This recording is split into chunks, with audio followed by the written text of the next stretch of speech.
जय हिंद साथियों, स्वागत है आपका self study classes with Sumit Jain YouTube channel और दोस्तों ऐप में। दोस्तों बहुत सारे स्टूडेंट को ऐप डाउनलोड नहीं करते बन रहा है या फिर कर भी लिया है तो कोर्स भी नहीं देख पा रहे हैं। तो मैं आज उनको बता दूं कि ये जो सेल्फ स्टडी क्लासेस इस प्रकार से जब आप प्ले स्टोर से करते हैं तो ये आपका वेल जो है आइकन उसमें लगा हुआ है ना। तो इस प्रकार से सेल्फ स्टडी क्लासेस आपको सर्च करना है और ऐसे आइकन में आपको ऐप मिलने वाला है। ठीक है, तो दोस्तों हम देखें कि प्ले स्टोर में आपको इस प्रकार से दिखेगा ये सेल्फ स्टडी क्लासेस। ठीक है, ये प्ले स्टोर में आपको सेल्फ स्टडी क्लासेस का ऐप दिखने वाला है। ठीक है, ये इमेज उसमें डली है, ये आइकन, ये लोगो उसमें डला है। ठीक है, अब दोस्तों इसको इंस्टॉल करना है, यहां से आप इंस्टॉल करेंगे। ठीक है, अब इंस्टॉल करेंगे तो वहां पर आपको नंबर मांगेगा, जीमेल नंबर मांगेगा, तो आपको ओटीपी आएगा, तो आप रजिस्टर करके आगे बढ़ेंगे। ठीक, तो सभी लोग वीडियो को लाइक करते हैं और वीडियो को शेयर भी करना है। मोस्ट इंपॉर्टेंट प्रश्नों पर चर्चा करेंगे, बहुत ही बढ़िया ये प्रश्न होंगे। ठीक है, चलिए तो स्टार्ट करेंगे। आज हिंदी साहित्य में सभी लोगों को फटाफट उत्तर बताना है और जो भी साथी अभी तक चैनल को सब्सक्राइब नहीं कर पाए हैं वो सब्सक्राइब कर लें। ठीक है, और दोस्तों जो अपना यूट्यूब चैनल है इसको क्या मिल गया है, अब ज्वाइन बटन भी अपन को प्राप्त हो गया है। ठीक है, तो जो भी ज्वाइन करना चाहते हैं वो ज्वाइन कर सकते हैं, चैनल को सपोर्ट कर सकते हैं। ठीक है, हिंदी साहित्य यूट्यूब चैनल आपको सब्सक्राइब करके बेल आइकन को जरूर दबाना है। ठीक है, तो स्टार्ट करेंगे आज का ये वीडियो। आज का जो आपका पहला प्रश्न है दोस्तों कि भारतीय आर्य भाषाओं के विकास के कितने चरण हैं। चरण बताना है, कितने चरण हैं, 2 चरण हैं, 3 चरण हैं, 4 चरण हैं या फिर 5 चरण हैं, ये चरण आपको बताना है। तब आपका राइट आंसर क्या हो जाएगा, भारतीय आर्य भाषाओं के विकास के कितने चरण हैं। अगर आपसे बन रहा है तो उत्तर जरूर बताएं, और उत्तर आपका होगा दोस्तों कितने चरण हैं। भारतीय आर्य भाषाओं के जो चरण हैं वो है 3 चरण। कितने हैं, 3, यानी कि आपका बिल्कुल सही आंसर हो जाएगा बी नंबर। बी नंबर जिन्होंने बताया उनका आंसर बिल्कुल सही है। अगला क्वेश्चन देख लो, किस विद्वान ने प्राकृत को मीठी तथा संस्कृत को कठोर कहा है। ये बहुत ही बढ़िया प्रश्न है, कई बार पूछा गया है। किस विद्वान ने प्राकृत को मीठी और संस्कृत को कठोर कहा है, जबकि है ना, तो ये जो संस्कृत को कठोर कहा है, ये संस्कृत को कठोर किसने कहा है, राजशेखर ने कहा है, भरत मुनि ने कहा है, वामन ने कहा है या फिर स्वयंभू ने कहा है। तो किसने कहा है, तो अधिकांश लोगों ने प्रश्न क्रमांक 2 का जो उत्तर बता दिया है कि राजशेखर, है ना, राजशेखर साहब हैं, इन्होंने क्या कहा कि प्राकृत को मीठी है और संस्कृत को कठोर है। अब एक चीज बताना दोस्तों, जिसका राज चल रहा है, जिसका राज चल रहा है वो किसी को कुछ भी बता सकता है, बोले हमें तो प्राकृत मीठी लगती है और संस्कृत कठोर कहता है, क्योंकि राज चल रहा है इनका। तो राजशेखर, ठीक है, राजशेखर आपका बिल्कुल सही होगा। अपभ्रंश में राम काव्य के प्रथम कवि कौन है। अपभ्रंश में राम काव्य के प्रथम कवि बताना है कौन है, ये चीज बतानी है। 4 विकल्प आपके सामने हैं, 4 में से आपको चयन करना है दोस्तों। और मैं आपको बता दूं कि जो यहाँ पर एक विकल्प देवसेन दिया है, ये देवसेन साहब की रचना है कौन सी, श्राप का 4, है ना, श्राप का 4 है। इसका रचना काल क्या है, 933 ईस्वी है। हिंदी का प्रथम ग्रंथ है, हिंदी की प्रथम रचना है श्राप का 4। ठीक है, देवसेन की है। पुष्पदंत को अभिमान मेरु कहा जाता है, आप सभी को पता है पुष्पदंत को क्या कहा जाता है, अभिमान मेरु। इनका एक ग्रंथ है दोस्तों महापुराण, इनका एक ग्रंथ कौन सा है, महापुराण है, जिसमें 63 सलाका पुरुषों की चर्चा की गई है महापुराण में। ठीक है, और रामसिंह की एक रचना है दोस्तों पाहुड़ दोहा, कौन सी है, पाहुड़ दोहा। हमने याद की थी कि राम कहाँ गए थे, पहाड़ गए थे, बन गए थे, तो ये पाहुड़ दोहा किसकी होगी, रामसिंह की होगी। लेकिन राम काव्य के जो प्रथम कवि माने जाते हैं वो कौन माने जाते हैं, स्वयंभू माने जाते हैं। ठीक है, तो आपका उत्तर क्या हो जाएगा, विकल्प नंबर 1, है ना। और मैंने आपको कई बार बताया है कि जो स्वयंभू है दोस्तों, इन स्वयंभू को राम कुमार वर्मा ने हिंदी का प्रथम कवि माना है। ठीक है, ये चीज भी आपको पता होनी चाहिए, राम कुमार वर्मा ने। और राउलवेल इनकी रचना है, राउलवेल रचना है स्वयंभू की। राउलवेल तो रोड़ा कवि की, राउलवेल तो रोड़ा कवि की है। इनकी है कौन सी है, राम काव्य पर आधारित स्वयंभू की आपको बताना है। राहुल बेल तो रोड़ा कवि की है। स्वयंभू की राम काव्य पर आधारित जो रचना है वो आपको ही बताना है ना। मुझे क्या नहीं हो रहा है, याद नहीं आ रहा है वो। अगला बताना, हिंदी में हिंदी साहित्य का इतिहास सबसे पहले किसने लिखा? हिंदी में हिंदी साहित्य का इतिहास बताना है। जल्दी बताओ, हिंदी में हिंदी साहित्य। अब यहाँ पर कंफ्यूज नहीं होना, बहुत सारे लोग कंफ्यूज होकर गलत क्वेश्चन कर देते हैं। क्या करते हैं, हिंदी में हिंदी साहित्य आप बोल देते हो कि हिंदी साहित्य का सबसे पहले इतिहास किसने लिखा, तो आप लगा देते हो गारसादा तासी। लेकिन बात यहाँ पर होती है दोस्तों, हिंदी में हिंदी साहित्य का, हिंदी भाषा में हिंदी साहित्य का इतिहास सबसे पहले लिखा है शिवसेन सेंगर ने। गारसादा तासी ये फ्रेंच विद्वान थे तो इन्होंने फ्रेंच भाषा में लिखा है। हाँ, पयुम चरियू, वेरी गुड प्रदीप जी, पयुम चरियू रचना है इनकी राम काव्य पर आधारित स्वयंभू जी की, वेरी गुड पयुम चरियू, ठीक है। और हिंदी साहित्य का इतिहास सबसे पहले हिंदी में लिखा शिवसेन सेंगर ने। सबसे पहले हिंदी साहित्य का इतिहास लिखा गारसादा तासी ने। सबसे पहले हिंदी साहित्य में काल विभाजन का प्रयोग किया गया तो the modern vernacular literature of Hindustan, जो कि ग्रियर्सन की कृति है। और रामचंद्र शुक्ल की अगर बात करें तो इनका हिंदी साहित्य का इतिहास एक बृहद ग्रंथ है जो कि हिंदी शब्द सागर की भूमिका में 1929 में प्रकाशित हुआ था, रामचंद्र शुक्ल जी का, ठीक है। तो ये फैक्ट आपको क्लियर होते जाएं। हिंदी साहित्य का आधा इतिहास किसने लिखा? मैंने कई बार आपको याद करवाया है दोस्तों। कैसे याद करवाया कि आधा जो है, आधा सुमन, आधा कुसुम, आधा फूल किसी को नहीं दिया जाता है ना, किसी को नहीं दिया जाता ना। तो आधा इतिहास कौन लिखेगा? आधा, बोले सर आधा किसी को नहीं दिया जाता, क्या? फूल, सुमन, कुसुम, है ना, ये सभी पर्यायवाची हैं। तो ये सुमन राजे ने लिखा है ना। और दोस्तों हिंदी साहित्य का दूसरा इतिहास किसने लिख दिया? बच्चन सिंह ने लिख दिया। मैंने आपको याद करवाया था, बोले हिंदी साहित्य का दूसरा इतिहास लिखो, तो बोले दूसरा इतिहास कैसे लिखें? ये बच्चन का काम थोड़ी है, ये बच्चन का काम नहीं है, बच्चों का काम नहीं है दूसरा इतिहास लिखना। और रामचंद्र शुक्ल का तो पता ही है।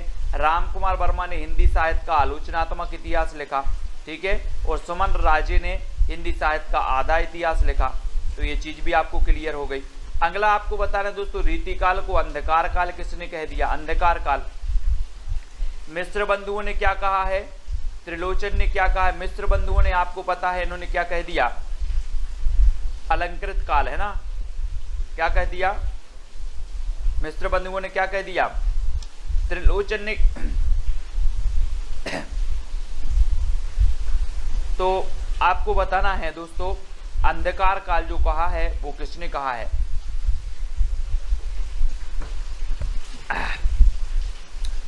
और अंधकार काल कहा किसने? त्रिलोचन साहब ने। बी नंबर आपका बिल्कुल सही हो जाएगा, ये रीति काल को, ठीक है। हाँ, बी नंबर सही होगा। अगला बताओ, हिंदी साहित्य का संक्षिप्त इतिहास के लेखक कौन है? हिंदी साहित्य के संक्षिप्त इतिहास विश्वनाथ त्रिपाठी हैं या फिर रामचंद्र शुक्ल हैं, बच्चन से हैं या हजारी प्रसाद द्विवेदी हैं? कौन है? हाँ, मिश्र बंधुओं ने अलंकृत काल कहा है, वेरी गुड। और संक्षिप्त, आप लोग संक्षिप्त के चक्कर में पड़े रहते हो कि बोले सर हिंदी साहित्य संक्षिप्त में पढ़ा दो। जो विश्व के लोग विश्व भर में क्या है संक्षिप्त पर पढ़े रहते हो, यार विस्तृत कौन पढ़े, संक्षिप्त पढ़ लो, संक्षिप्त, है ना। तो विश्वनाथ त्रिपाठी संक्षिप्त इतिहास लिखा है इन्होंने हिंदी साहित्य का। हिंदी साहित्य का उद्भव, हिंदी साहित्य का आदिकाल, हिंदी साहित्य की भूमिका, ये सब हजारी प्रसाद द्विवेदी ने लिखी हैं। बच्चन सिंह ने तो बता दिया कि हिंदी साहित्य का दूसरा इतिहास लिख दिया। रामचंद्र शुक्ल ने हिंदी साहित्य का इतिहास लिखा है हिंदी शब्द सागर की भूमिका में, है ना। तो ये चीज भी आपको याद रखनी है। और ये नंबर आपका विश्वनाथ त्रिपाठी बिल्कुल सही हो जाएगा। हिंदी की पहली कहानी लेखिका का नाम क्या है दोस्तों? हिंदी की पहली कहानी लेखिका का नाम बताना है। बंग महिला हैं, चित्रा मुदगल हैं, जानकी देवी बजाज हैं या फिर कौशल्या बैसंत्री हैं। हमने एक रचना, एक आपकी आत्मकथा याद करवाई थी, दोहरा अभिशाप। दोहरा अभिशाप किसको मिला? कौशल्या को मिला दोहरा अभिशाप, कौशल्या बैसंत्री, है ना। और जानकी देवी बजाज ने क्या की? अपनी गाड़ी, अपनी जीवन यात्रा, है ना, मेरी जीवन यात्रा जो है बजाज गाड़ी से स्टार्ट की थी जानकी देवी बजाज ने। और पहली कहानी लेखिका मानी जाती है बंग महिला। बंग महिला यानी कि राजा बाला घोष, है ना, ए नंबर आपका बिल्कुल सही हो जाएगा। इनका उपनाम है बंग महिला, तो ए नंबर बिल्कुल सही है। अगला बताना है प्रेमचंद के किस उपन्यास का पात्र सूरदास है। प्रेमचंद का उस उपन्यास का पात्र बताना, ये क्वेश्चन पूछा भी गया है। प्रश्न क्रमांक 9 रंगभूमि का है, निर्मला का है, कर्मभूमि का है या फिर सेवा सदन का है। किसका पात्र है सूरदास। और सूरदास की जब भी बात आती है तो हम सूरदास जी के बारे में पढ़ते हैं दोस्तों कि सूरदास जी वात्सल्य के चतेरे कवि कहा जाते हैं। सूर सागर, सूर सारावली, सूर साहित्य लहरी, है ना, इनकी रचनाएं हैं। सूरदास सूरदास के गुरु का नाम था वल्लभाचार्य, और वल्लभाचार्य के शिष्यों में अष्टछाप में सबसे श्रेष्ठ माने जाते हैं तो सूरदास माने जाते हैं, है ना। और इनके जो सूरदास जी हैं वो रंगभूमि के पात्र हैं सूरदास जी, ठीक है। सूरदास हैं रंगभूमि उपन्यास के पात्र हैं। रंगभूमि, निर्मला, कर्मभूमि, सेवा सदन, है ना, ये सभी जो हैं वो किसके हैं दोस्तों, ये सभी प्रेमचंद जी के हैं। और एक उपन्यास आपको हमेशा याद रहता है कि अधूरा रह गया मंगलसूत्र, प्रेमचंद जी का मंगलसूत्र अधूरा रह गया, ठीक है। बहुत सारे लोगों के रह जाते हैं दोस्तों मंगलसूत्र अधूरे, जो प्रेम करते हैं, है ना। ऐसे ही प्रेमचंद जी का भी मंगलसूत्र अधूरा रह गया। कौन सी रचना अवधि में नहीं है, कौन सी रचना अवधि में नहीं है। रामचरितमानस नहीं है ना। और बैराग संदीपनी, विनय पत्रिका या फिर पद्मावती, जसवंत जी, हाँ, बाल विकास की कक्षा अभी बंद हो गई है ना। कौन सी रचना अवधि में नहीं है, अवधि में नहीं है बतानी है। तो अवधि में कौन सी नहीं है दोस्तों, अवधि भाषा में। हमने आपको अवधि भाषा में जितनी रचनाएं हैं वो आपको बताई थी कि जहां पर राम आए वो अवधि भाषा में है ना। और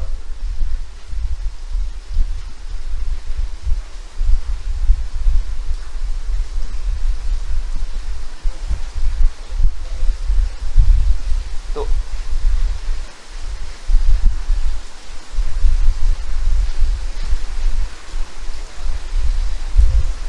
दोस्तों यहाँ पर जो गड़बड़ हो गया है कुछ, है ना।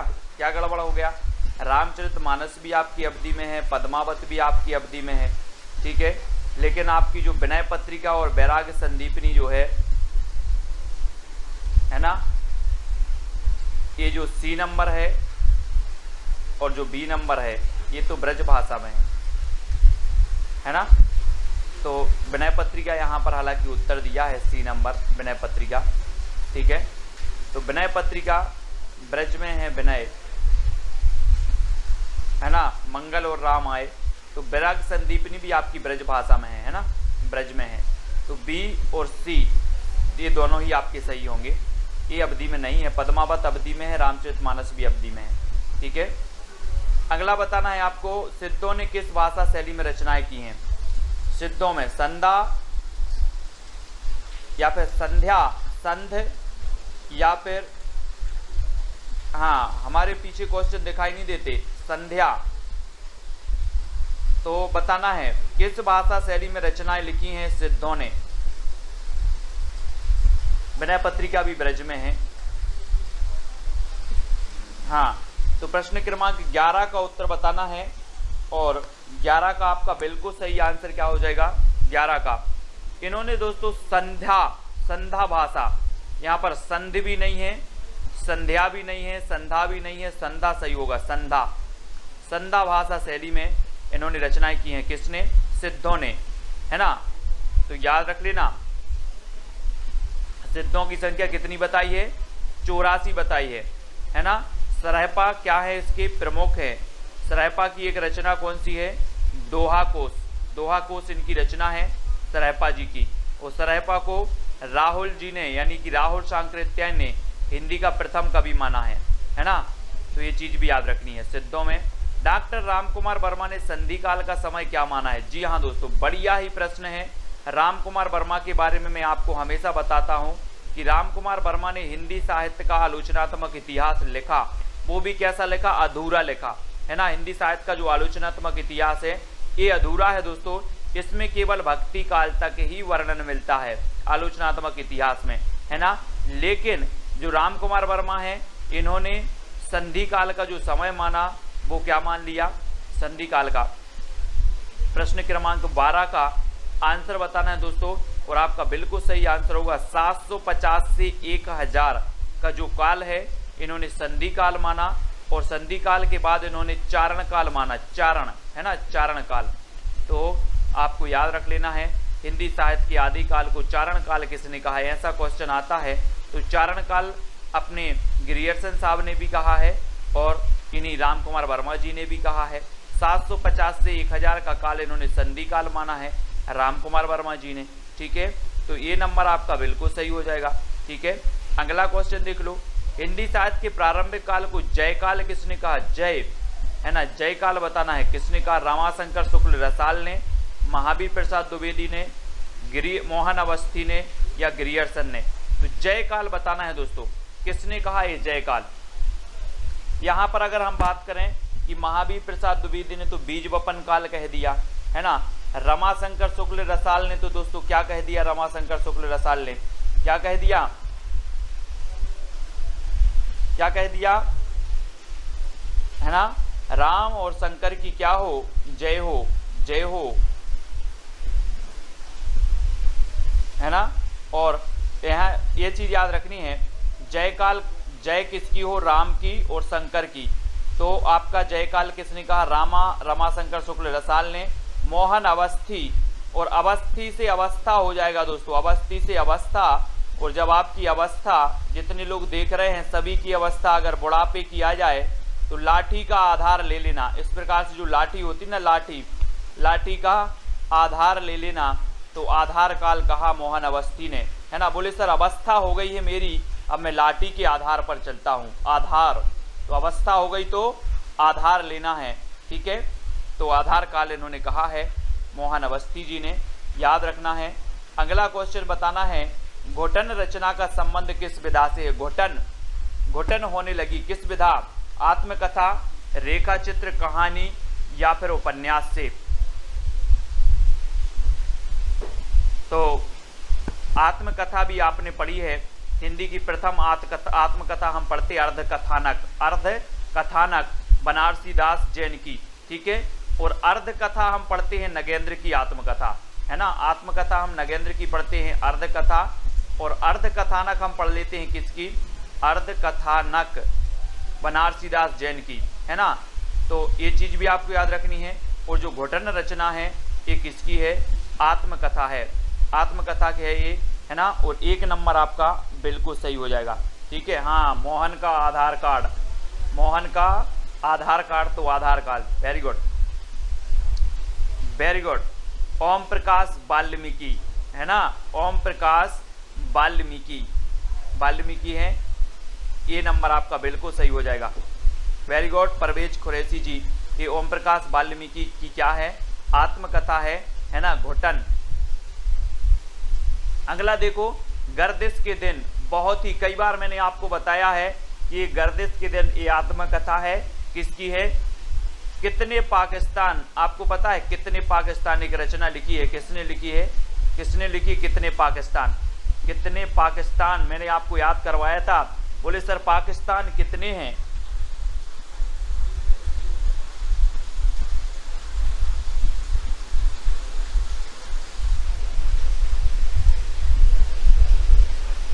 जल्दी बताना है आपको।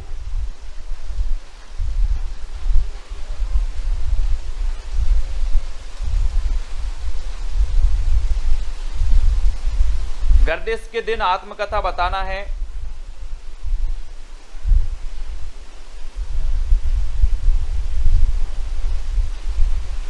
दोस्तों ये जो घोटन है, ये घोटन, वेरी गुड, अपने कुरैशी जी ने बहुत बढ़िया यहाँ पर सही बताया है कि जो घोटन है, ये घोटन जो रचना है, घोटन ये है दोस्तों आपके कौन की,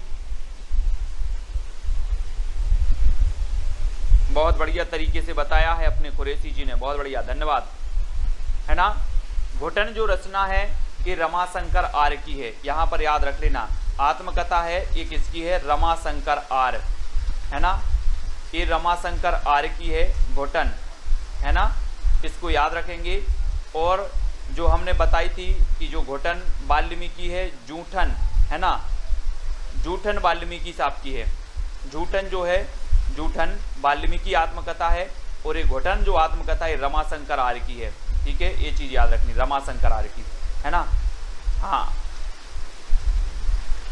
वेरी गुड, तो इसको याद रखेंगे। और गणदेश के दिन ये कमलेश्वर जी की है, कमलेश्वर जी। बनारसी दास जी की अर्ध कथानक है ना। और जानकी देवी बजाज की मेरी जीवन यात्रा और मेरी जीवन यात्रा, इन दोनों की ही है। ठीक है, हाँ ठीक है, तो इनको याद रखेंगे। जानकी देवी बजाज की मेरी जीवन यात्रा और राहुल सांकृत्यायन की भी मेरी जीवन यात्रा, इन दोनों की भी याद रखेंगे। ठीक है, बहुत बढ़िया। अगला देखो, पुष्टि मार्ग के प्रवर्तक माने जाते हैं तो कौन माने जाते हैं? वल्लभाचार्य, रामानंद, विट्ठलनाथ और रामानुज। ये जल्दी से बताना है दोस्तों। पुष्टि मार्ग के प्रवर्तक माने जाते हैं तो कौन माने जाते हैं? कोई बात नहीं, देखो जब कोई क्वेश्चन गलत होता है और जब क्वेश्चन को आप गलत से सही करते हो तो वो चीज़ आप कभी नहीं भूल सकते। जो क्वेश्चन आपका गलत हुआ है और गलत को आप सही करते हो, वो क्वेश्चन आपके माइंड में बैठ जाता है, अब आप कभी नहीं भूलोगे। घुटन किसकी है? रमाशंकर आर्य की। जूठन किसकी है? ओम प्रकाश वाल्मीकि की, है ना। तो होना चाहिए, गलत भी होना चाहिए। ठीक है,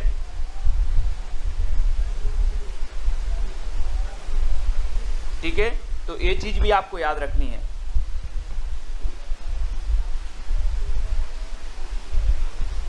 फिर अगला क्वेश्चन आपको बताना, पुष्टि मार्ग के जो प्रवर्तक हैं वो कौन है? पुष्टि मार्ग के प्रवर्तक दोस्तों,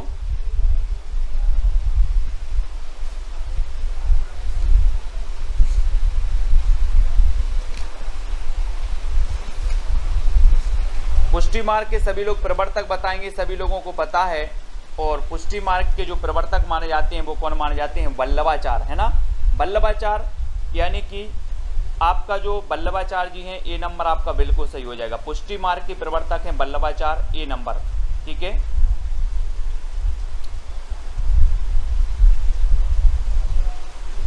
ना। अष्टछाप की स्थापना की थी 1565 में। नेक्स्ट बताना, हिंदी के किस साहित्यकार को सर्वप्रथम ज्ञानपीठ पुरस्कार मिला है? मैंने ज्ञानपीठ पुरस्कार से संबंधित जो रचनाएं हैं वो सारी करवाई हैं, ज्ञानपीठ पुरस्कार से संबंधित, है ना।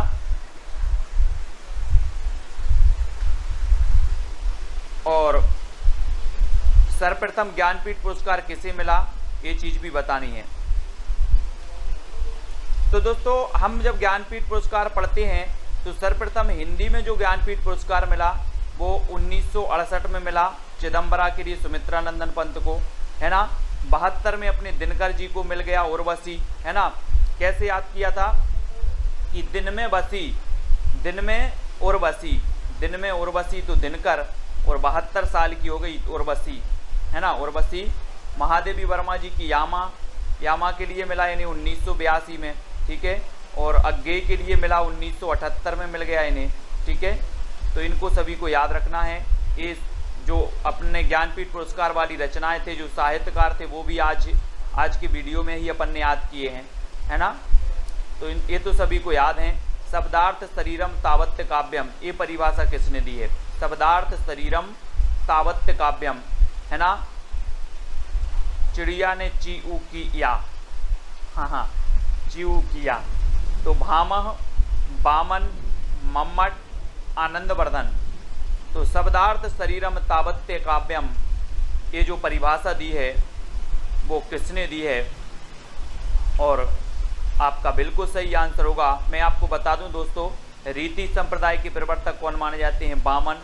ध्वनि संप्रदाय के जो प्रवर्तक माने जाते हैं वो आनंदवर्धन माने जाते हैं, और भामह माने जाते हैं अलंकार संप्रदाय के प्रवर्तक। ठीक है, और शब्दार्थ शरीरम तावत्य काव्यम, शब्दार्थ शरीरम तावत्य काव्यम आनंदवर्धन, है ना। और दोस्तों, कोई अच्छी सी ध्वनि आपके शरीर में सुन जाए, आपके शरीर आपको सुन जाए तो आपके शरीर को क्या आ जाता है? आनंद आ जाता है शरीर को। तो यहाँ पर शरीरम, शब्दार्थ शरीरम तावत्य काव्यम, कोई अच्छे से शब्द बोल दें, शरीर में आनंद आ जाता है ना। आनंद आ जाता, आनंद की अनुभूति हो जाती है। तो शब्दार्थ शरीरम तावत्य काव्यम, ये आनंदवर्धन की परिभाषा है। हिंदी के प्रथम दैनिक समाचार पत्र का नाम बताना है दोस्तों। हिंदी का प्रथम दैनिक समाचार पत्र कौन है? मैंने आपको समाचार पत्र भी याद करवाए हैं, पढ़ाए हैं, ऐसे हमेशा पूछे जाते हैं। हमने याद करवाए थे क्या, प्रदीप के बाल भटा से भरत गए, है ना, याद है आप लोगों को ट्रिक, प्रदीप के बाल भटा से भरत गए, यानी कि जो हिंदी प्रदीप था, हिंदी प्रदीप के संपादक कौन थे, बाल से बालकृष्ण भट्ट, ये हमने याद करे थे, है ना, ठीक है, प्रदीप के बाल भटा से भरत गए। अब प्रदीप जी हैं, बोले सर आप वही वही क्यों बोल रहे हो, हाँ वेरी गुड। तो ये दैनिक समाचार पत्र यहाँ पर पूछा गया, तो ये समाचार सुधावर्षण है, ठीक है, 1854 में श्याम सुंदर सेन इसके संपादक थे। और दोस्तों प्रथम समाचार पत्र माना जाता है उदंत मार्तंड, और ये उदंत मार्तंड क्या था, ये साप्ताहिक समाचार पत्र था, है ना। हिंदी का अगर आपसे पूछा जाता, ये दैनिक काट देते, ये दैनिक समाचार पत्र काट देते, प्रथम अगर इतना बस पूछा जाता प्रथम, तो आप लगा देते उदंत मार्तंड, है ना, और यहाँ पर दैनिक की जगह साप्ताहिक कर दिया जाता, साप्ताहिक, तब भी आप लगाते उदंत मार्तंड। लेकिन यहाँ पर अगर दैनिक अगर दिया है तो आपको यहाँ आ जाना है समाचार सुधावर्षण पर, ठीक है, समाचार सुधावर्षण पर। और दोस्तों ये बंगदूत पत्रिका 1829 में प्रकाशित हुई थी राजा राम मोहन राय द्वारा, बंगदूत पत्रिका 1829 में, और ये 1826 में उदंत मार्तंड, है ना, ये 1854 में हुआ था समाचार सुधावर्षण, हिंदी का प्रथम दैनिक समाचार पत्र, है ना। अवधि को अन्य किस नाम से भी जाना जाता है दोस्तों, अवधि को बघेली, दोनों, कोसली या इनमें से कोई नहीं, तो किस नाम से जाना जाता है अवधि भाषा को। प्रश्न क्रमांक 20 का सही आंसर बताना है, और अवधि को जाना जाता है प्रश्न क्रमांक 20 में, अवधि को कहा जाता है क्या, कोसली, कोसली यानी बी नंबर आपका बिल्कुल सही होगा। अवधि को कोसली भाषा के रूप में जाना जाता है, और बी नंबर आपका बिल्कुल सही हो जाएगा, ठीक है, बी नंबर। अगला क्वेश्चन है दोस्तों, स्नेह लीला की रचनाकार कौन है, स्नेह लीला, है ना, स्नेह है हमें, है ना, किससे स्नेह है, विष्णु जी से, किससे स्नेह है, विष्णु जी से स्नेह है, तो स्नेह लीला की रचनाकार कौन होंगे, विष्णुदास होंगे, है ना, विष्णुदास, विष्णुदास, विष्णुदास, तो विष्णुदास यानी सी नंबर स्नेह लीला के रचनाकार विष्णुदास जी हो जाएंगे। आदिकालीन साहित्य का प्रमुख रस कौन सा था, 22, शांत था, श्रृंगार था, वीर था या फिर हास्य था।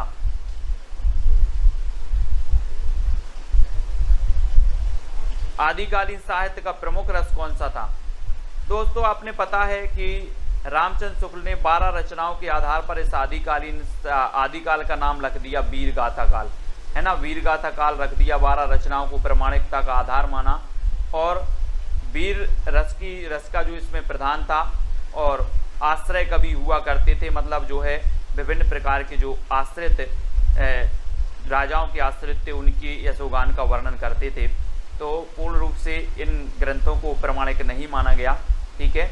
अगला आपको बताना है निम्न में से कौन सा मनोविश्लेषणवादी कवि माना जाता है, मनोविश्लेषणवादी, ये क्वेश्चन कई बार पूछा गया है दोस्तों, मनोविश्लेषणवादी, यहाँ आप लोग कंफ्यूज होते हो। देखो मनोविश्लेषणवादी कवि माने जाते हैं कौन कौन, जैनेन्द्र कुमार माने जाते हैं, ईलाचंद्र जोशी माने जाते हैं, अज्ञेय माने जाते हैं, ये तीनों ही माने जाते हैं दोस्तों। और एक और माने जाते हैं, अगर किसी को पता हो तो बता देना, कमेंट में बता देना, है ना, एक और माने जाते हैं, कौन माने जाते हैं, मनोविश्लेषणवादी। ये क्वेश्चन कई बार पूछे गए, अज्ञेय, जैनेन्द्र और ईलाचंद्र जोशी, ये मनोविश्लेषणवादी कवि हैं, यानी आपका उत्तर क्या हो जाएगा, डी नंबर हो जाएगा, ये क्वेश्चन बनता ही है, ठीक है।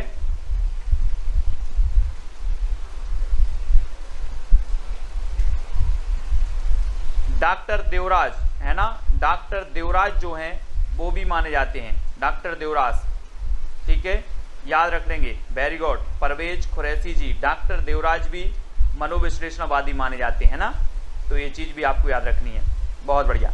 अगला बताना, हिंदी का सबसे प्राचीन छंद कौन सा है, प्राचीन, दोहा है, वर्वे है, छप्पय है या फिर सबैया है। सबसे प्राचीन छंद की बात हो रही है, और सबसे प्राचीन छंद कौन सा माना जाता है,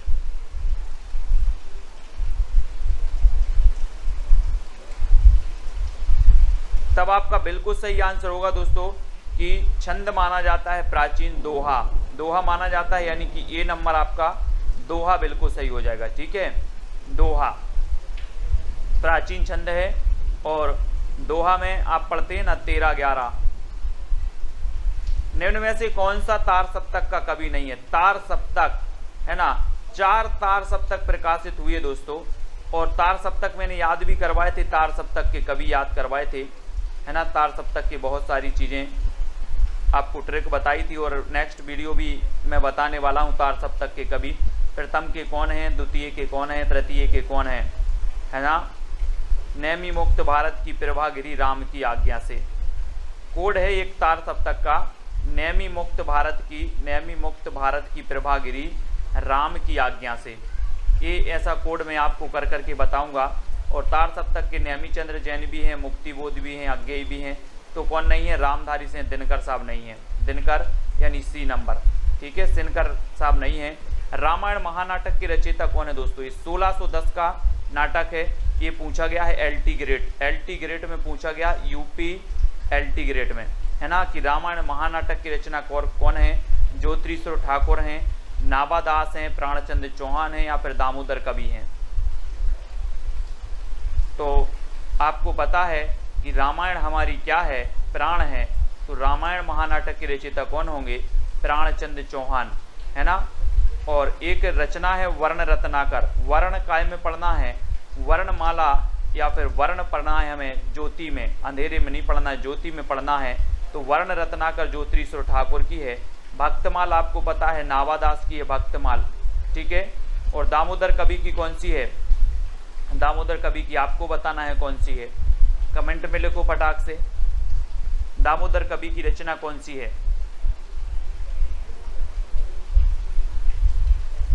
जो प्रसिद्ध है, पूछी जाती है?